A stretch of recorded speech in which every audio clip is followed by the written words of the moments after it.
First and foremost, I'd like to give all praise to Yahweh B'Hashem Yahushai, B'Hashem Rukal Kadash. Double honors to the elders and apostles of Great Millstone who are teaching this truth and sincerity. And shout out to Yakim that's going out in the four quarters of the earth, proclaiming this truth in places that are more risky than others, and just, going out there anyways. So this is another article. Our country is not Libya or Iraq. North Korea may reconsider Trump-Kim summit if guaranteed safety. In other words, what's happening is, of course, the media is hyping it up that, Donald Trump, he just pretty much had told them that, look, man, we're going to take you out like Muammar Gaddafi, quote unquote. President is not interested in any negotiations that envisage only unilateral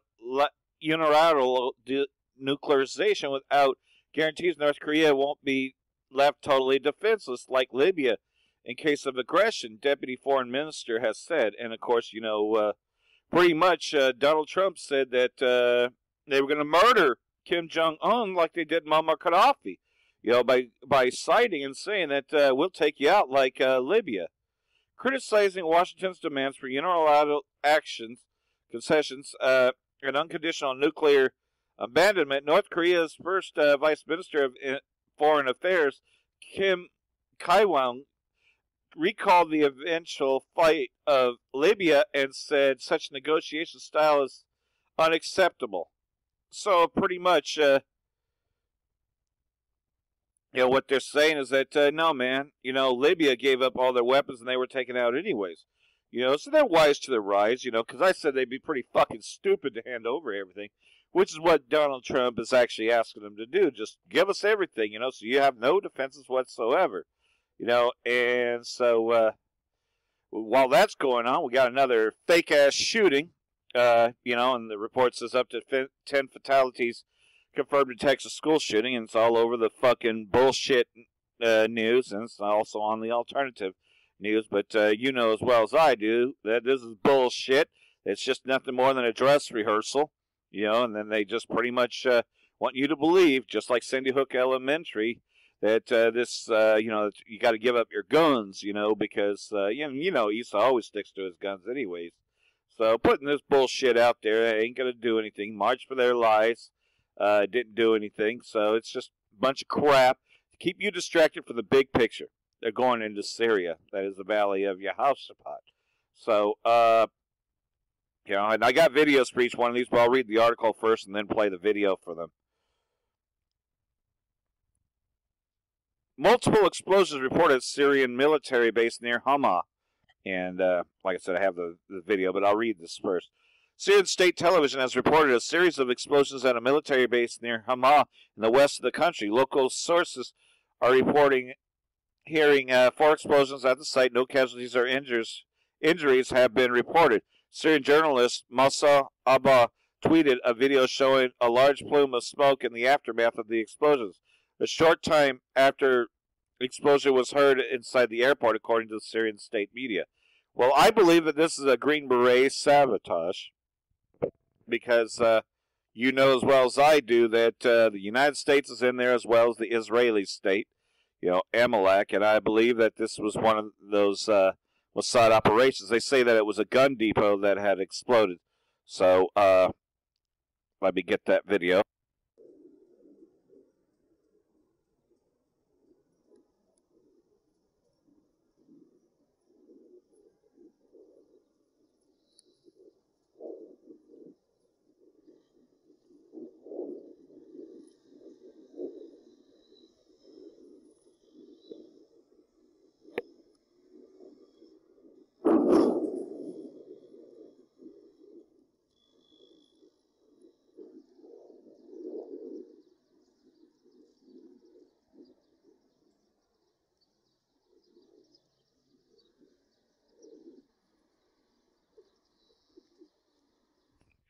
Got to remember, though, that the Israeli state has been bombing these areas, so they have Green Berets. They have assassins in there that can do this shit, fuck up their shit, and this was a weapons factory at a military base, so, a lot of ammo was blown up.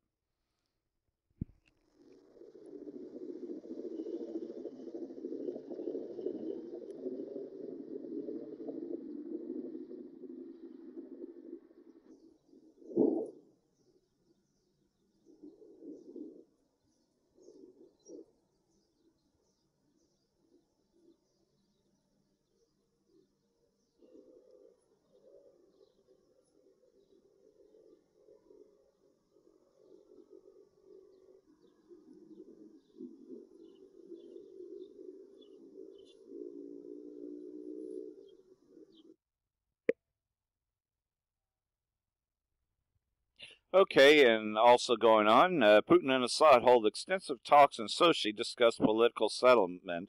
I have video of that as well, so I'm going to try to get that. Fucking piece of shit. Esau's always fucking with this whenever I try to use this app. Russian President Vladimir Putin has held a meeting with the Syrian leader Bashar al-Assad in Sochi. The acting presidential spokesman, Dmitry Peskov, said the two leaders conducted extensive negotiations, he added.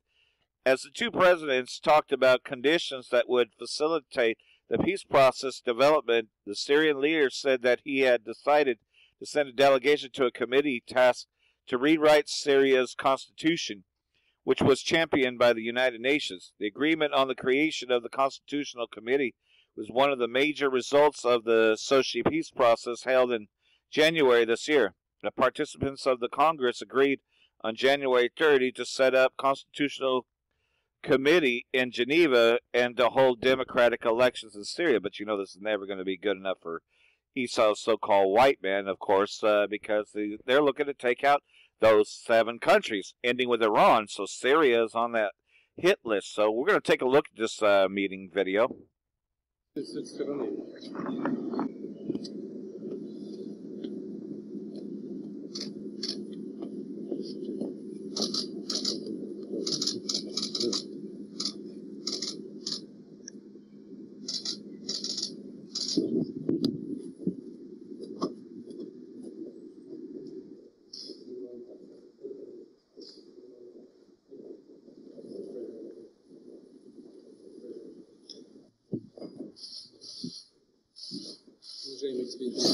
Очень рад вас видеть в России.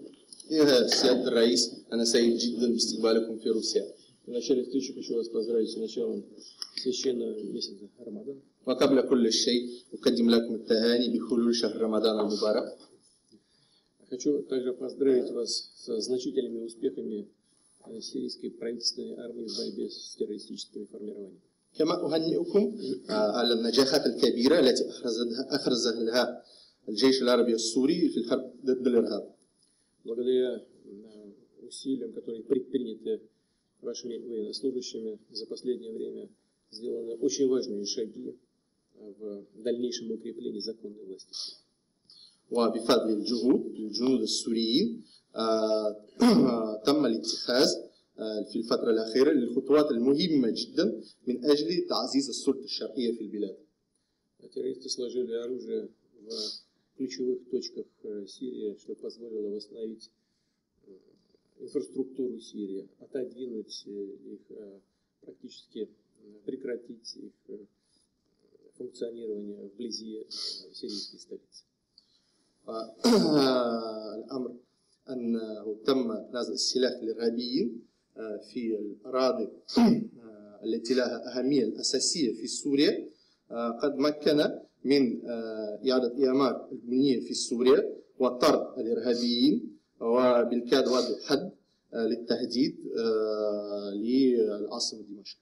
И, конечно, сейчас, после этих военных успехов, безусловно, созданы дополнительные условия для возобновления полноформатного политического процесса. والآن بفضل هذه النجاحات العسكرية تم خلق ظروف إضافية مناسبة لاستئناف المسار العملية السياسية الكاملة. Многое уже сделано в ходе Астанинского процесса.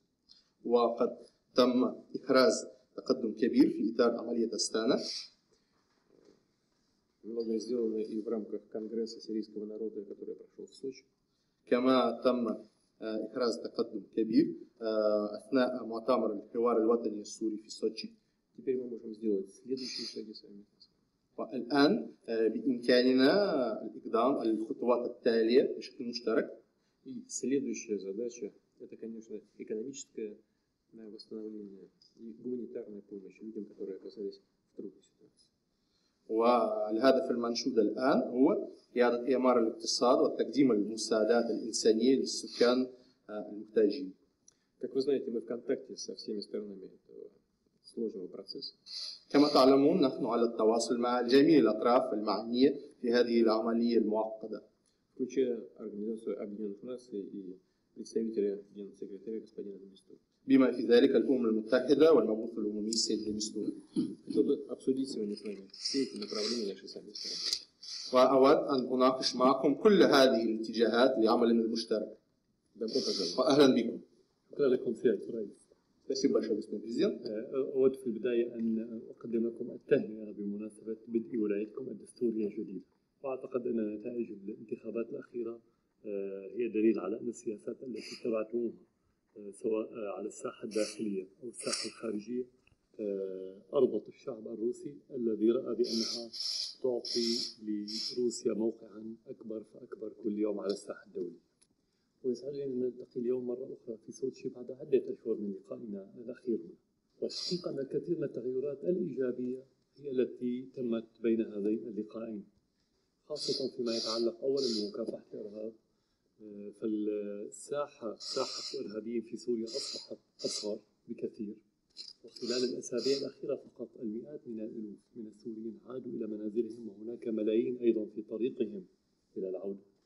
وهذا يعني المزيد من الاستقرار، وهذا الاستقرار هو باب واسع للعملية السياسية التي بدأت منذ سنوات. طبعا كما أعلنا سابقا نعلن اليوم أيضا مرة أخرى بأننا دائما ندعم ولدينا الكثير من الحماس لهذه. All right, so we're going to go to another article here. And you can best believe that this is definitely a Mossad operation, because who pulled off 9/11? Who, caused those planes to crash to begin with? Who likes to play with planes and blame other people? Same terrorist, which is the Israeli state, Amalek. Boeing 737 with over 100 on board crashes at Cuban airport, which we know that the tribe of Manasseh is in Cuba. And I'll have footage for this as well. A Boeing 737 has crashed after takeoff at Jose Marti International Airport in Havana. The plane was reportedly leased by Cubana de Aviation and was reportedly carrying over 100 on board. You definitely believe that this is a Mossad operation, because who creates terror around the world? It ain't the Ishmaelites, though, you got a lot of sellouts that sell out to Esau, Amalek. But the Amalekites are behind this. You can best believe that. The plane reportedly crashed shortly after takeoff. It be about... God damn it! Fucking goddamn commercial. Hold on a second.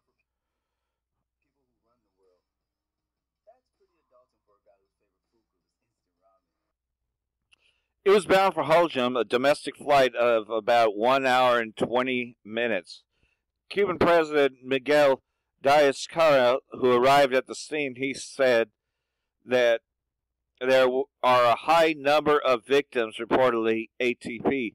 These survivors of the accident were taken to the hospital in critical condition, where one reportedly died from severe burns and trauma. Yeah, and you can best believe, of course, because they hate us most, that behind this, was, in fact, Mossad, the Amalekites. I'm going to show you the video of this, and I think I'm almost out of time, but I'll try to get the scriptures, Lord willing, in the next video, as these are 15 minutes only.